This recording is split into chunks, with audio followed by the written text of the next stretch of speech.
Welcome back. I'm in a little case at my boyfriend's house. Today is the women charity march in Nottingham. There's one going on in Derby, but I am not going to I'm going to that one. This vlog going to a fair around women charity march for women charity right, equal right for women. Let's see how it is. This is the first vlog style video on the channel, a day in the life of me. Let's see how this goes, and I will see you in 1 second from now. Welcome, we're now in Nottingham. Just a nip to Poundland, then get our way to the women march. Some of the picture will be on my personal Instagram. Link to it below. My Instagram. You can look at the picture and give me a quick follow if you want to stay up to date. I will see you in 1 second. Rights are under attack. Women's rights are under attack. When women's rights are under attack, what do we do? Guys, you don't really sound like you're standing up and fighting back. I need it to be a bit louder. When women's rights are under attack, what do we do? Much better. When women's rights are under attack, what do we do? Palestine is under attack. What do we do?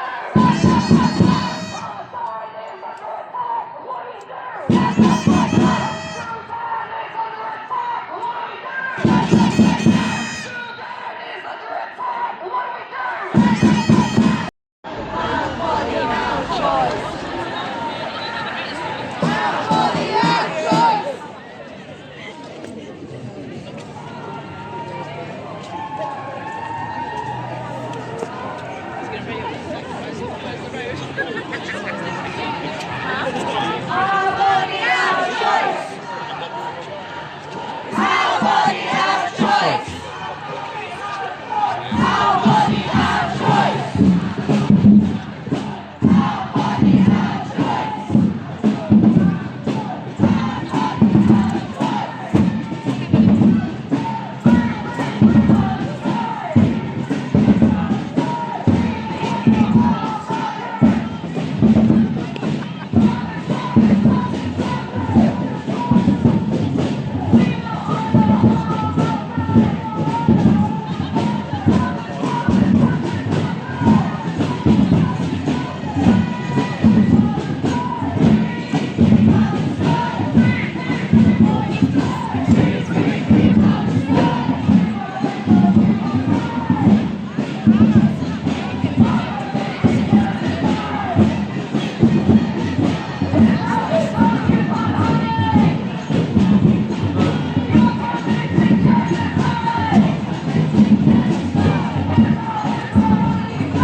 Free, free, free Palestine!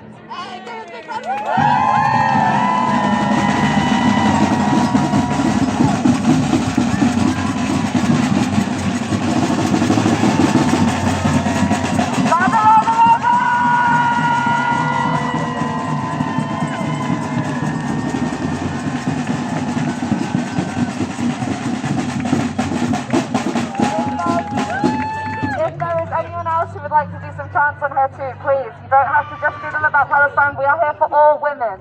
So if anyone would like to lead a chant in any language, by the way, come up here and you're welcome to, okay? Just a little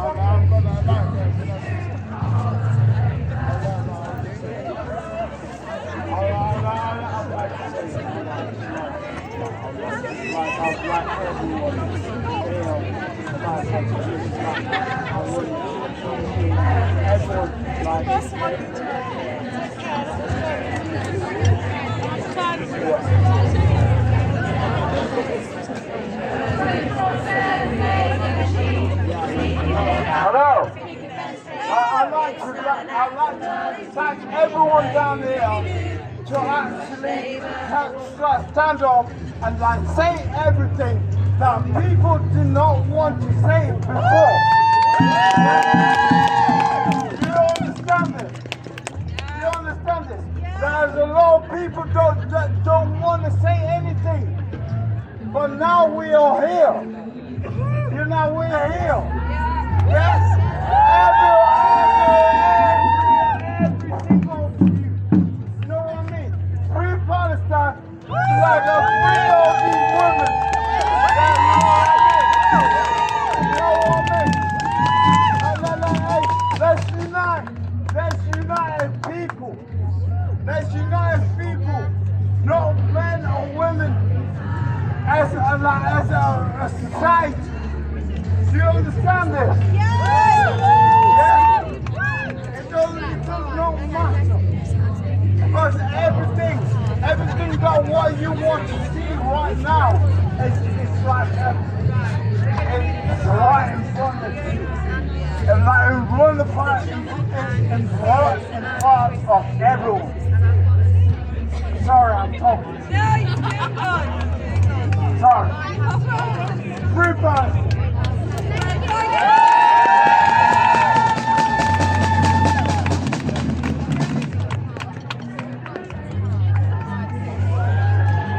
So we've had a request from people in the crowd. They want to hear from more women. So people in the crowd, if anyone would like to speak, tell us why you've come today. Tell us why you care. Whether that's if you've come on behalf of women of Palestine, come on behalf of the women of Sudan, the women of Lebanon, the women of Syria, women all over the world. If you're here representing trans rights, if you're here representing women's rights in general, why do you care? Come and speak on this microphone or just come and lead the chant, okay? Because my voice is tired. Come, help us out. Any volunteers, anyone who'd like to speak? Give a big round of applause!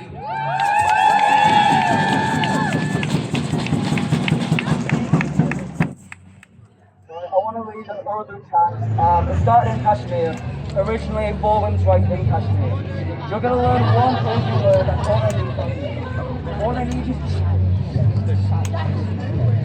All I need you to say back to me is the Urdu word Azadi. All together? Azadi! Azadi means freedom. This chant started in Kashmir, originally for women's rights in Kashmir, and it's come to mean freedom for all people in Kashmir, all people under occupation, all people under capitalism. So I'm going to lead the chant, and all I need you to say back to me is Azadi, alright?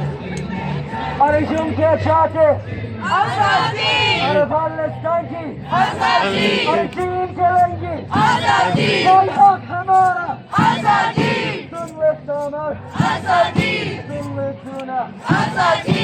सुन ले रमसन आजादी! हमला चलेंगे आजादी! अर्जुन के चाहते आजादी! अरे पाकिस्तान की आजादी! और चीन चलेंगे आजादी! कोई हक हमारा आजादी! कोई हक हमारा आजादी! कोई हक हमारा आजादी!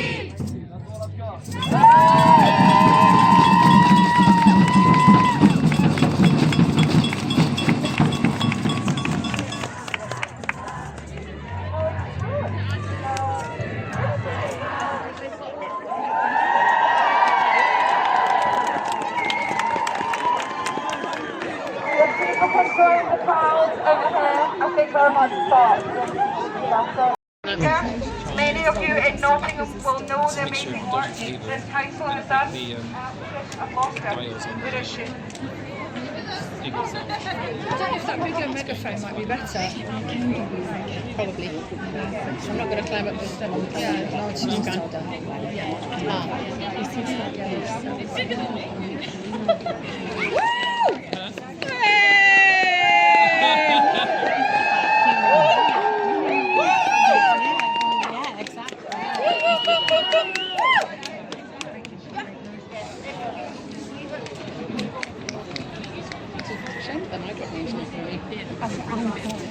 I'll try. I need to calm down. Hi, can people hear me at the back? Yeah. So I'm a politician.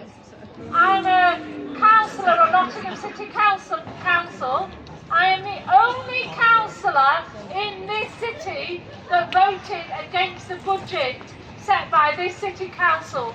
Now we have a council of 55 councillors, 55, and I was the only one that voted against the cuts. And I did that because I know, and you know, that austerity and public services are used by women.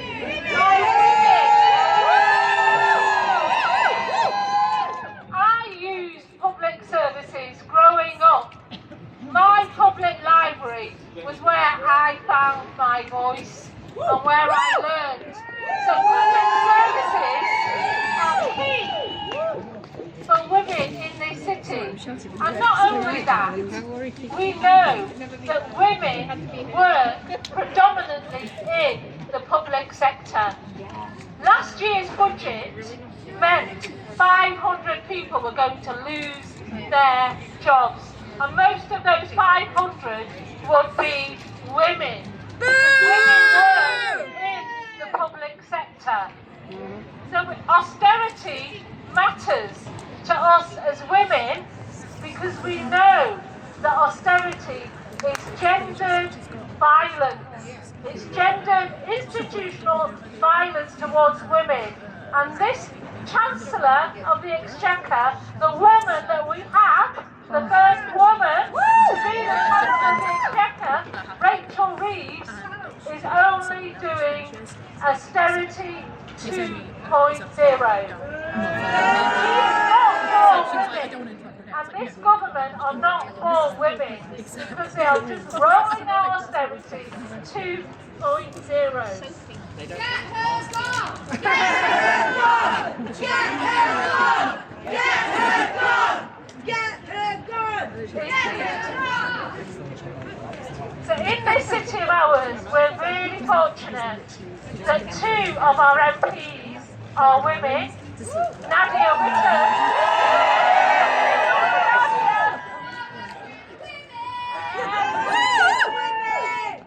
She's going to my next point there. And on our city council here in Nottingham, we have over 20 women who are elected as councillors. So we're a pretty diverse city council to have so many women. But representation without solidarity is hollow.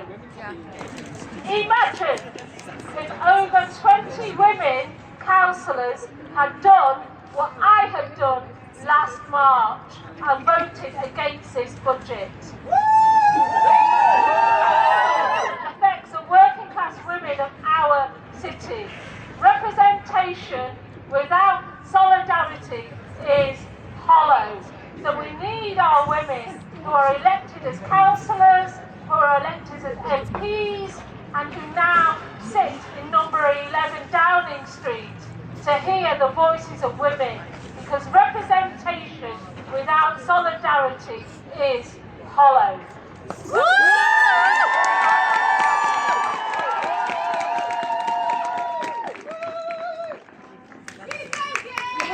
Hear our voices!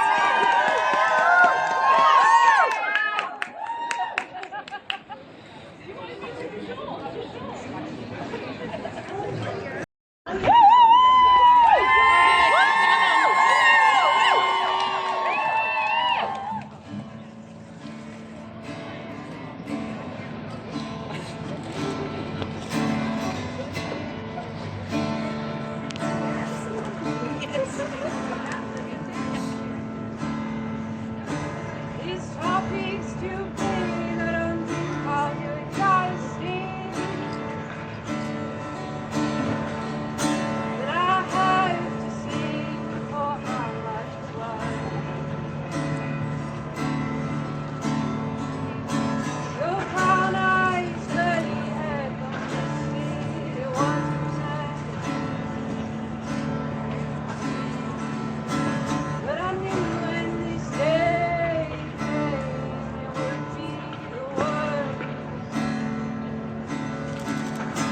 Your words, the air you breathe.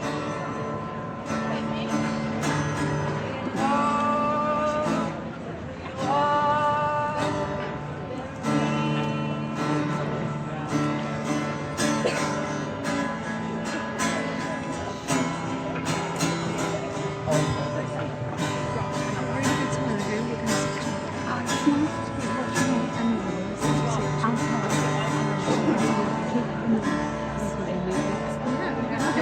we stand there with the whole world on the street.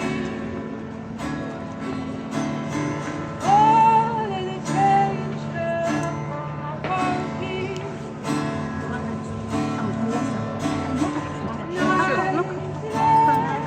I'm just standing here so I can watch her stand here. No, stand here, stand here.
So before I begin, I just want to give a warning that I will be discussing some potentially triggering things like sexual assault and rape. So if people maybe want to take a step away, cover their ears, put some headphones in, you are more than welcome to do so, no judgment. Okay, just a moment. On this exact day, the 18th of January, 1 year ago, I was stood next to a grave watching my brother's body being lowered into the ground. He had his whole life ahead of him, and as his older sister, that hole in my heart and that pain will never go away. Every time I feel pain for him, I feel pain for Palestine, for Sudan, for Lebanon, for Syria, for Yemen, for the Congo, Afghanistan, Iraq, and every other country that has been ravaged by the UK. In Islam, we see the world like one big body, connected together. If one part of our body is hurting, then we are all in pain. I'm someone who was born into a world where the West was waging its war of terror across Asia and the Middle East. I have never known a world where I did not turn on the news and see my people being demonized and massacred. And in the same breath, see the faces of politicians smiling as they profit from our murder. Shame! I grew up listening to the West speak about how they would bring women's rights to Afghanistan, how they would bring women's rights to Iraq. And then I watched as those same soldiers raped Iraqi women, raped and murdered Afghani people have not been in pain. Over 400 days of genocide have passed now, announced and live streamed to our screens, proudly funded and supported by the UK government. I could stand here and read out the statistics. I could tell you every single legal case and historical fact, but I am worried that these statistics, these evidence, these facts are starting to become normalized. Many organizations, politicians will say that it's just a tragedy, or will say nothing at all. So to start, we are going to practice saying the truth unapologetically, and I'd like you all to repeat after me. Israel is committing genocide. Sorry. We're committing genocide. Israel is raping Palestinian women. Israel is raping Palestinian women. Israel is murdering pregnant women. Israel is murdering pregnant women. The UK government is supporting this. The UK government is supporting this. Our country, your taxes, my taxes, are facilitating a literal Holocaust across Palestine. And as I say these words, Israel is still carpet bombing Gaza. Over 100 people have been killed since this ceasefire deal was announced. They continue to occupy, demolish and destroy. And some people may feel uncomfortable with me using the word Holocaust. So please, listen carefully to this testimony from a Palestinian woman in Al-Shifa hospital just 2 weeks ago. Today, these words are from Omar Hamad, a pharmacist who is surviving the ethnic cleansing of Gaza. He says, "Today I sat beside a woman trapped in Al-Shifa hospital. She told me about the brutality of the events that took place yesterday. She said, the Israeli army stormed in, savage and thirsty for blood and murder. They separated the women to one side and the men to another. They forced the women to strip and made their husbands watch. If any man dared to look away, they beat him or they killed him. They raped us one after the other. And when they finished with one woman, they shaved her head completely and placed a stamp on her to signify that she had been done with. Some women were killed and they were thrown on top of each other. And what was even more brutal than the rape was forcing our husbands to watch us. My husband could not look and was shot in the head. They killed him before my eyes. They killed him before my eyes. What does her Free Palestine! Free Palestine! Free Palestine! Free Palestine! I want you to ask yourselves what that testimony reminds you of. Separating the women and the men. Nazis! Nazis, exactly. How do you feel knowing that this is what your taxes are supporting? How do you feel knowing this is what the Labour Party and the UK government are supporting? Shame! We heard about how diverse our politicians are. And it's a wonderful thing, but as the previous speaker said before me, diversity means nothing without solidarity. And one of our female MPs, Lillian Greenwood, still remains part of UK Labour Friends of Israel. Now this testimony I read out is just one out of millions. An estimated 300,000 Palestinians have been killed in Gaza just over the past year. But this colonization, these murders, these massacres have been happening for over 100 years. Over 10,000 Palestinians are being held hostage in Israeli prisons. Those 10,000 Palestinians are being raped, tortured, beaten, starved. This is what Palestinians are calling for when they are saying free our prisoners. The UK government will talk about Israeli hostages and ignore all of those hostages being kept in prisons.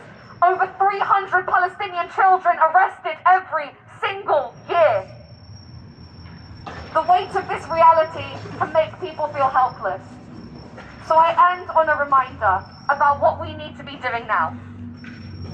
If you have seen the news about a ceasefire deal being reached, I need you to remember, for us in the UK, ceasefire is not the end of our action, it is just the beginning.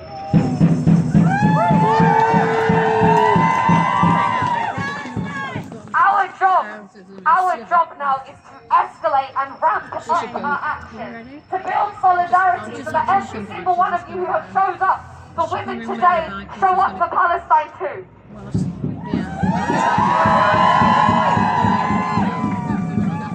I've broken it down so that we can think about the kind of actions we can take.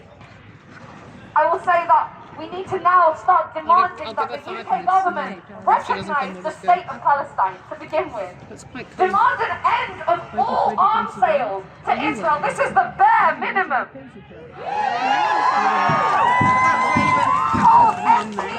Hold MPs like Lillian Greenwood and Alex Norris to account.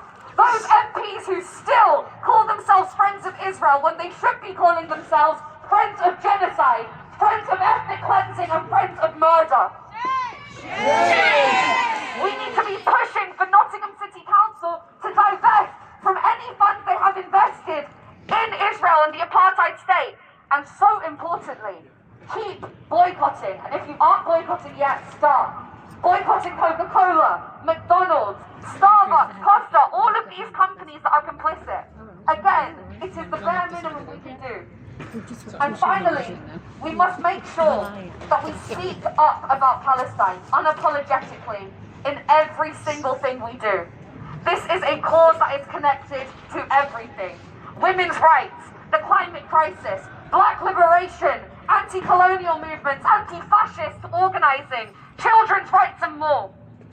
There was a really beautiful sign that one of the stewards pointed out to me, which I'd like to make my ending statement on.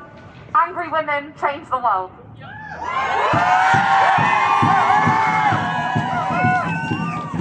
Angry women change the world. There it is. Palestinians.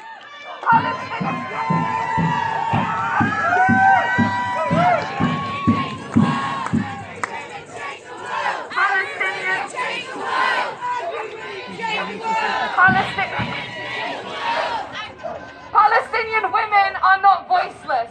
They have been calling out loudly for us to stand with them, so we need to be loud for them, we need to be unapologetic for them, and do not be scared into silence or abandon the cause. This is a long fight, so stay angry, commit to fighting for Palestine and taking action until it is free from the river to the sea. Thank you very much, people. My name is Kate, I am a poet, I just moved to Nottingham. I've been a feminist activist in Germany for over 10 years, and I can't believe the inspiring energy I've gotten off this march, and I can't thank everyone enough to have come and stood up for women's rights today.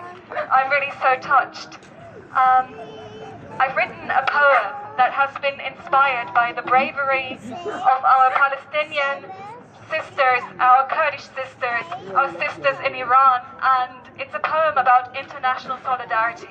It's called That Feeling When You Burn the Patriarchy to the Ground.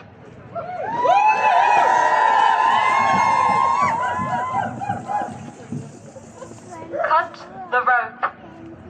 Cast the doubts on the pyre. Let's take back these streets tonight.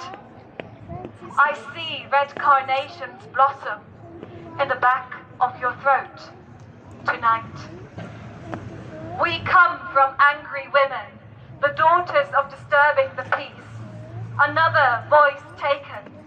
No more mournful candles, no more silent vigils. Tell me, how can they sleep peacefully tonight? Each stolen breath, 1,000 calls echoing. Make a wish through these tears. Every bottle of gasoline a fallen star in a state of emergency. We are not afraid to break glass tonight. Because we know that this is war. We know to unhinge, to build better than to fix something beyond repair. We will not keep spare parts tonight. Your hands quivering. I feel a new world waking in your raised fist, just between the heart and the headline. Your hair cut and fallen, soothsaying all of our fate tonight. I am the many. I am not alone. We are bread. We are roses. We will burn it all down. And it is not a figure of speech. We are raising all of hell, all of the earth tonight, to hold up all of the sky. And if they cross beyond the frames of our bones and bodies again, I will hold you, my sister, and tend your wounds in the flare of the bleeding moon tonight. The old lie. We are the wicked women, the witches and the bitches, the gossip and the fire, with life and freedom in our eyes. The revolutionary blood of our sisters stays unforgotten tonight. Thank you.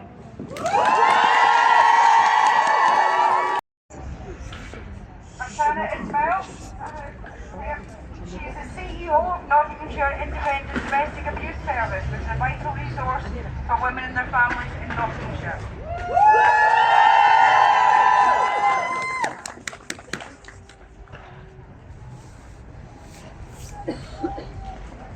Good afternoon. Assalamualaikum and good afternoon to everyone. Thank you for your presence today. I'm really taken back. It's absolutely amazing. So much presence. Thank you to each and every one of you. You should be really proud to be here today. My name is Roxana. I'm the CEO of NIDA. We're a charity based in Mansfield. We support survivors of domestic abuse. We also support children and families. We're not one of those charities that gatekeeps. We're open to collaboration. We want to support. We want to do what's right. That is what's important to us. Women's rights are everyone's rights. It doesn't matter what culture, what belief, religion, community, it doesn't matter what you are, who you are. Abuse is abuse. No one should tolerate abuse. We live in a world we're constantly fighting against what's wrong, abuse, racism, hatred, you name it. So I ask myself, and we should all ask ourselves, when will it stop?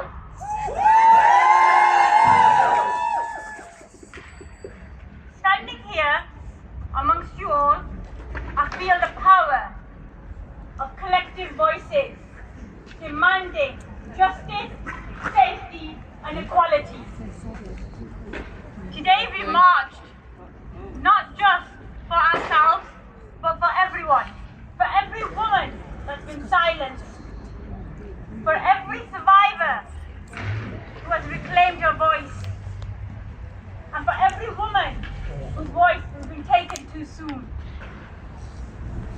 Domestic abuse is not confined to bruises or broken bones. It often hides in pain. It hides behind closed doors, beneath forced smiles, and inside seemingly normal relationships.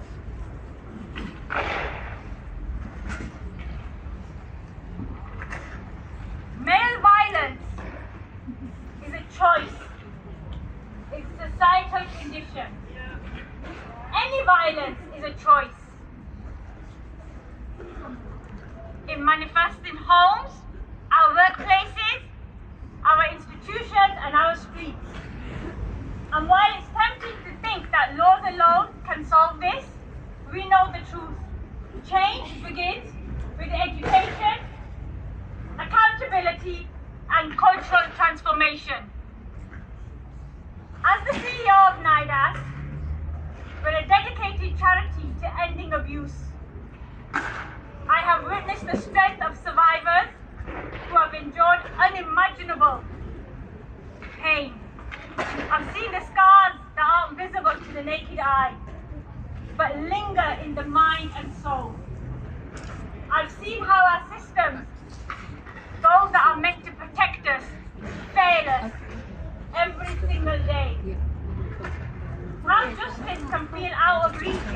society often looks the other way. But also at the same time, I see hope. When I see all you together standing here, I see hope. I've seen what happens when women come together. I've seen what happens when communities come together. When allies, both women and men, refuse to stay silent. And when communities commit to change. We must demand for better laws that protect survivors and hold perpetrators accountable.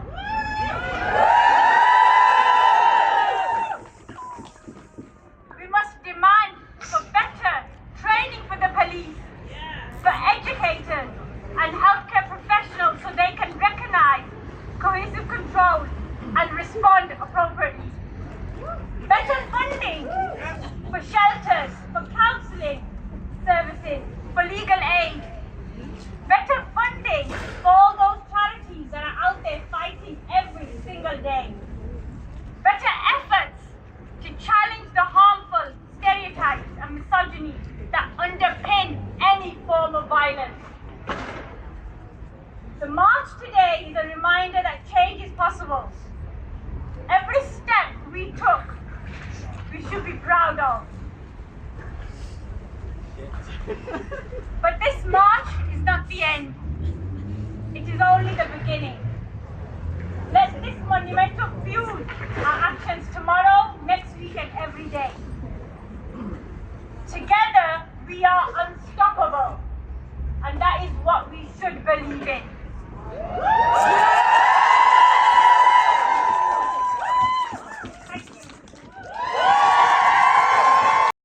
Okay, I'd like to introduce the representative from the Pastel Project. Come forward.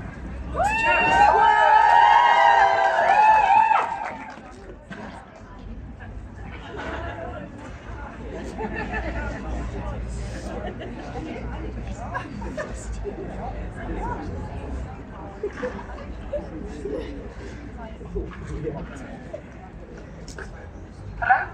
Ah.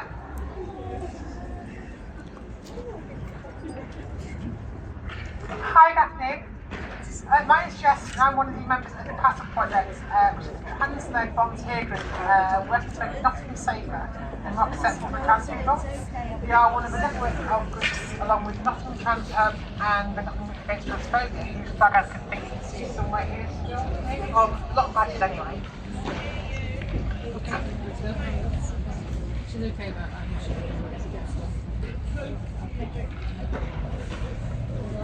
We advocate on behalf of the right support for the trans community here in Nottingham. If you ever feel you need support, find us all across the socials and search engines, and know that there is help and community there.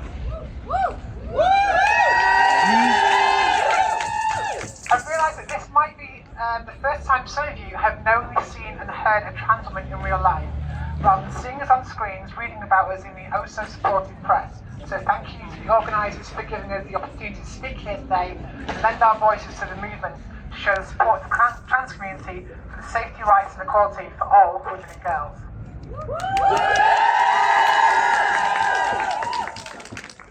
And I really do mean thank you, because I had seen the backlash phrases like inclusivity and intersectionality have been given. To invite a trans woman to a women's event is to court certain controversy.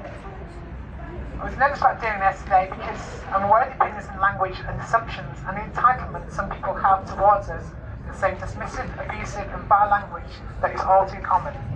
However, reading the comment sections and immensely support strong conviction towards inclusivity and intersectionality that the organisers and moderation teams have stuck to, here I speak to others today in the march, it's done a lot to put any worries out of my mind. This should have been obvious though, that this would have happened, because we all know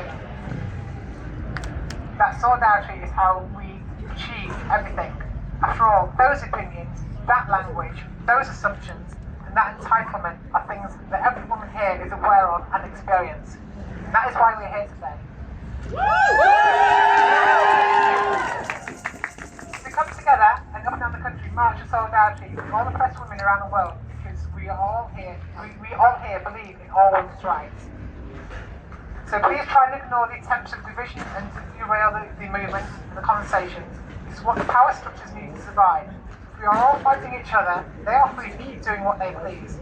If they can attack the rights of some of us, then they can attack the rights of all of us. The rallies I've been on, Martin will appeal to those in power to help, to do something, and to realise that change happens when individuals take action. And it hasn't changed today. To the men here and to everywhere, this is you. We need you to notice what your friends, colleagues and those around you are doing. To call out the language they're using in the conversations. And when you hear it and normalise pulling each other up for misogyny, set examples to younger men and boys around you that women aren't objects and aren't other, but we are equals. That's right, in this I've spoken to a lot of other women in my life, and they have added and commented to share a voice, and one conversation in particular stuck with me. One of the older women I know, in her 70s, who's enabled me to be here today, I asked her if she would have any words to say. She's the kind of woman who you ask advice of because she always seems to know, having seen and heard a lot in her life. And well, I'll quote what she said. I wonder if women are any safer now. I was brought up, trained, to know that there was a curfew. Avoid being out late, avoid dark, avoid shortcuts, don't go through the park, safety in numbers. Has any of this changed? That's the experience of a life. Has it changed? Well, we all know the answer to that. So it is with events like this, with coming together, and with continued organisation with our voices, that there is no chance that it won't change.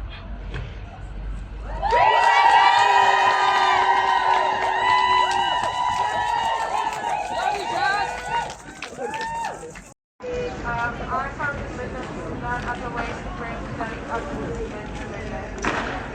I'm pretty young, I'm only 19, and one thing I know nothing at all. But one thing that I do know is that I'll always advocate for the inspiration to the oppressed.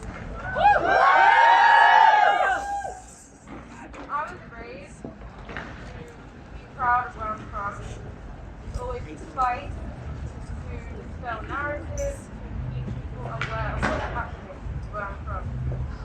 I'm part Nubian, and one of my earliest memories is witnessing the forced Arabization of the Nubian tribes in Sudan. Mass displacement, flooding of villages to build the Afar dam, the erasure of our native languages.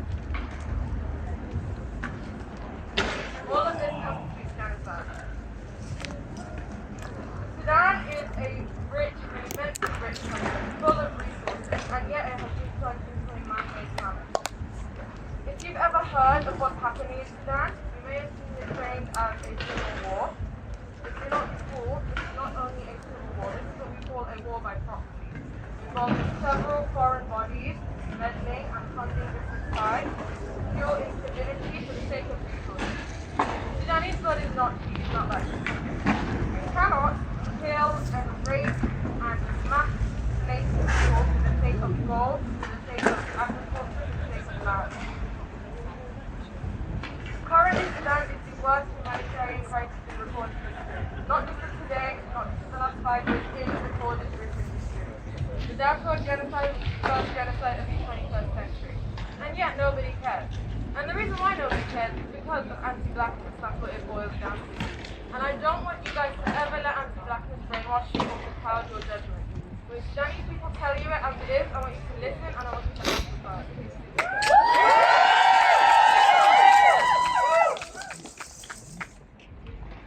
As you all probably know, the UK government is complicit. Wherever there's something happening, you know the US and the UK are involved. The UK and the US are both complicit in that they refuse to sanction the UAE for its crimes. This war is primarily funded by the UAE. The UAE is the main funder of the RSF. The reason why the UAE funds the RSF is for the sake of gold, access to the Red Sea, and agriculture. Every time the UAE's complicity in this genocide is brought up on the political front, it is shut down.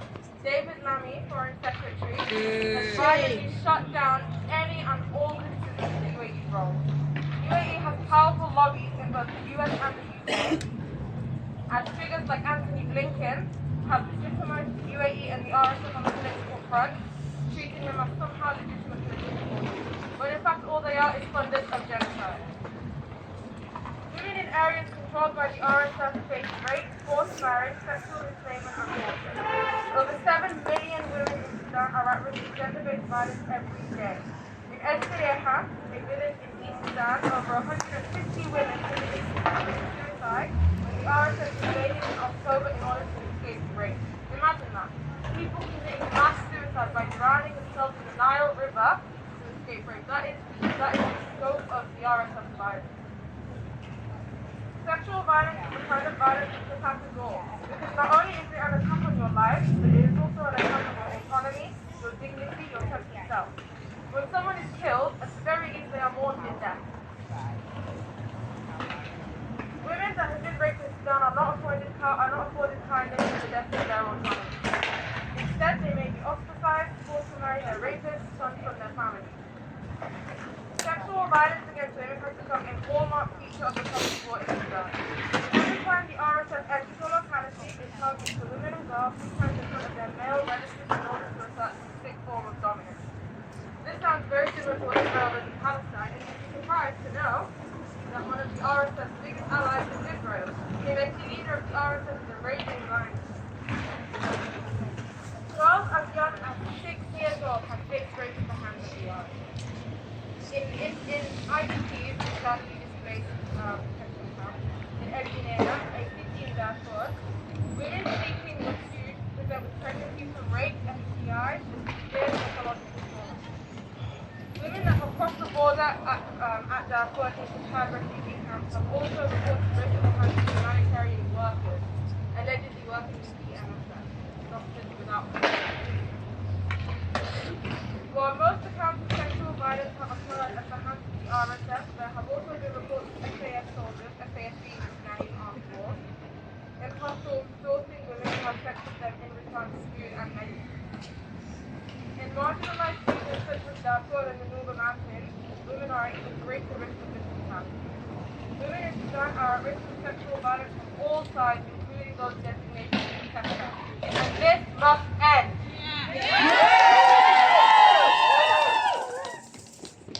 Pregnant women in Sudan often have to give birth in hospitals. UAE-backed Sudanese genocide has all but collapsed the healthcare system, meaning vulnerable expectant mothers are unable to find hospitals to give birth in. Lack of antenatal care means that Sudanese women are much more likely to die in childbirth. It is also important to note that lack of antenatal care means lack of medication, checkups during pregnancy, and unchecked complications at birth. This means that many of our dear children are born with disabilities that cannot be catered for due to the lack of health care. In fact, the RSF often will shoot and kill disabled children and label it as murder. Shame!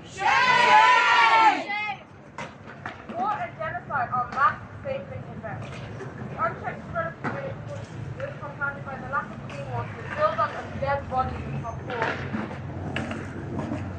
And also famine, obviously family malnutrition, disease, sickness, and spread worldwide. The psychological trauma that results from poor, sick children and the naming of children from airstrikes and bullets, and these are issues that disproportionately affect women. Your actions should always be intersectional, which includes fighting age risk. Your policies must include all of the oppressed, not simply the most privileged, narrow elite of an otherwise marginalized. Some statistics, put into perspective. 80% of internally displaced women in Sudan are unable to use clean water. 64% of homes led by women in Sudan are experiencing food insecurity. 74% of girls in Sudan are out of school. Over 2 million women and girls have no access to adequate health care. But do not forget, even under genocide, our women remain courageous. In the Sudanese Revolution of 2019, when the people of Sudan overthrew the genocidal dictator Umar al-Bashir, women made up 70% of the protesters, despite only making up about 61% of the population. The famous image of the woman in the white dog, taken in Brussels in 2019 and known as Kandaka being the ancient kingdom, one of Sudan's greatest kingdoms in Asia, became a symbol for female revolution around the world. Women defied gender roles of public order laws, engaging in direct confrontation against security forces, going on anti-sexual harassment marches, organizing critical health services, and distributing food and protesters and food to protesters and their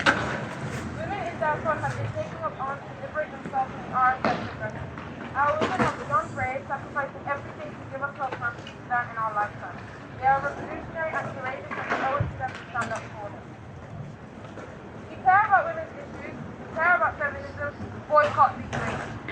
UAE is the biggest funder of this genocide and the easiest boycott target. It's simple, don't go to vacation in Dubai or in Abu Dhabi. That girl's too like, you've got to cancel it. Don't buy from UAE-based brands like Afar or Beauty. Yes, for the Beauty is, she condemns the Israeli genocide, but at the same time, she indirectly supports the genocide. Boycott Shell and BP and never buy Emirati gold. The resource damage and drenched in Pakistani blood. UAE is the biggest recipient of our gold, which we get from the RSS leader community, who controls the export of gold in Sudan. UAE is orchestrating an invasion of Sudan and enabling settler colonialism motivated by ethnic. To know more about this, you can follow me on IG at Midlands for Sudan, and you can also follow accounts Partially Run by us by Sudan Spotlight. So just to end off, keep eyes on Sudan. Keep eyes on Sudan, eyes on Darfur, eyes on the Noble Mountains, and free Sudan. When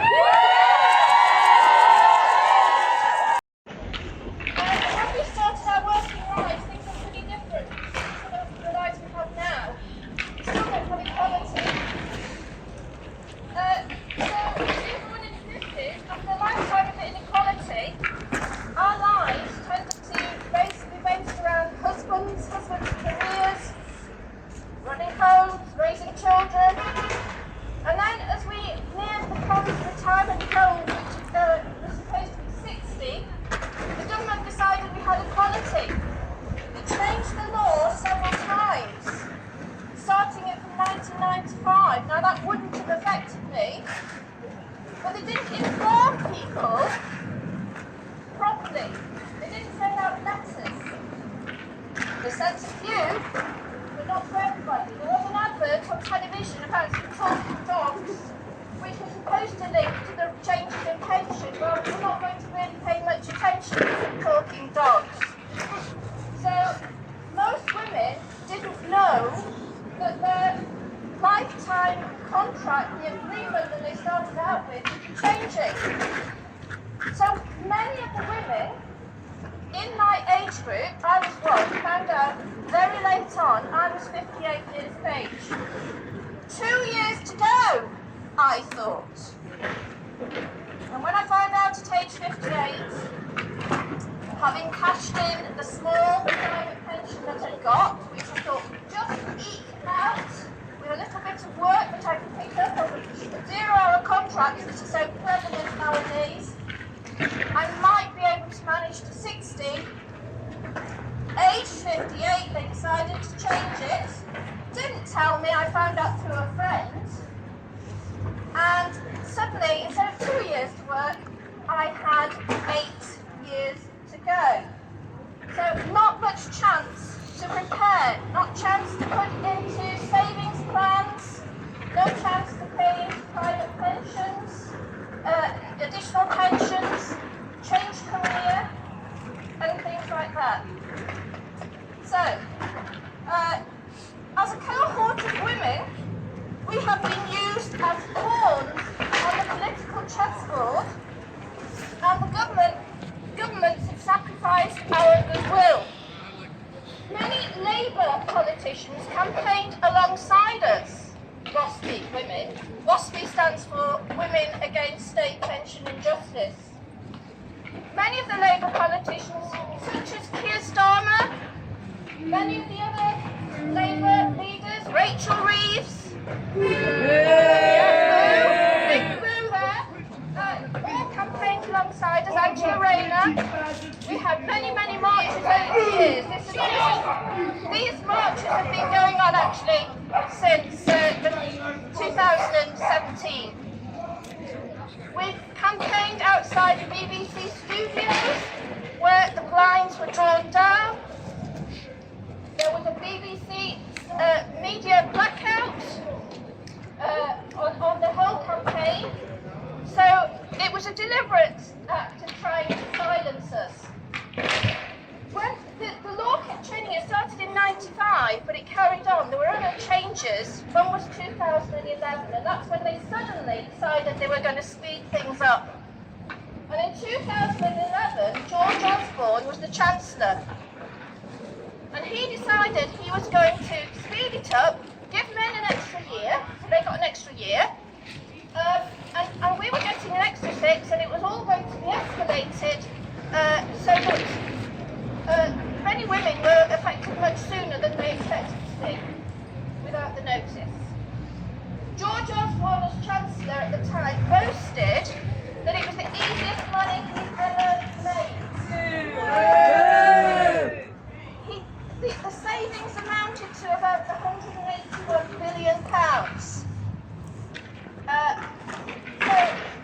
So each individual woman, it was a cost of about £50,000. We're getting on to £50,000 each in the extra 6 years those women had to work. Not only did they have to work the extra 6 years, they were paying tax. Or, if they couldn't find work, they were having to go to job centres and beg for scraps of money to have hardened work coaches, I use the term coaches lightly, for benefits and being told to get out there and find a job. For a woman who's worked most of her life, that's pretty tough. Particularly many women who had, really given their lives to the work that they were doing. So they were told to get out there and find a job, or they've got to rely on husbands. And so all of a sudden, they're dependent now on their husband, which is a form of financial abuse. So the government is in effect creating a financial abuse on these women because they've broken the contract. Women are now dependent on their husbands or the job centre, or they're trying to get scraps wherever they can. That's my situation. Doing whatever they can to survive. Now, some women were in such desperate situations. Some committed suicide over this because they didn't know how on earth they were going to manage. Many lost homes because they couldn't afford to keep a home, and so were just sofa-surfing in other people's houses, rent housing. So it was a big deal. Labour councillors campaigned alongside the WASPy women over the past few years. They pledged that they would support us, and they decried all the acts that had gone along and said, we weren't informed. There were some women who went to court. That didn't actually succeed, but it did go through the Parliamentary Ombudsman. The Parliamentary Ombudsman examined it in detail and said, yeah, we can see there has been maladministration. These women were not all informed, and they should have a little compensation for this. And the Labour politicians were in agreement before they got into power. And then just before Christmas, after all the promises, all the pledges, Keir Starmer said, we're not going to honour the Ombudsman agreement. We're not giving the WASPy women any money. So as women, they expected us to go away. Ian Duncan Smith, at the time of the changes, advised his DWP workforce, do not engage with these WASPy women, they will go away. But we haven't. They thought they could pick on us. Why? Because we are women! We're older women, but we're women. We've had a lifetime of inequality. Many of us have been affected by all the issues that we've been hearing today. They have affected us. Lots of us. We've always known inequality. We've known inequality in the workplace for years. We've known the misogyny. So here we are at the end of our journey, and we're still fighting. Many of us are grannies, but we're fighting. We're fighting.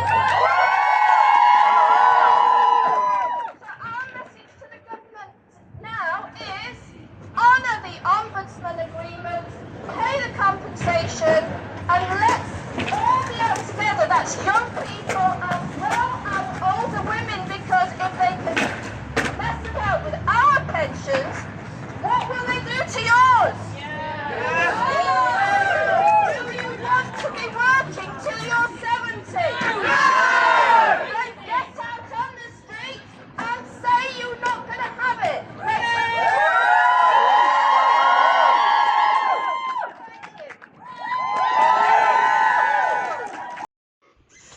I hope you enjoyed this video. I mean, now the Monday.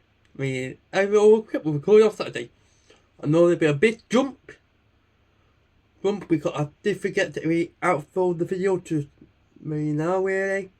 I mean, I hope you liked the video. I hope you found it here interesting and see why women rights are so important. Everybody rights are still so important. I hope you're going to enjoy us for the live stream in the hour from now from this video going live on YouTube. The live stream will start around about 4 PM and end around about 6:30. The live stream of Donald Trump not organized, personally organizer of the USA, yeah, is coming back to power. I see you there. Goodbye for now and bye.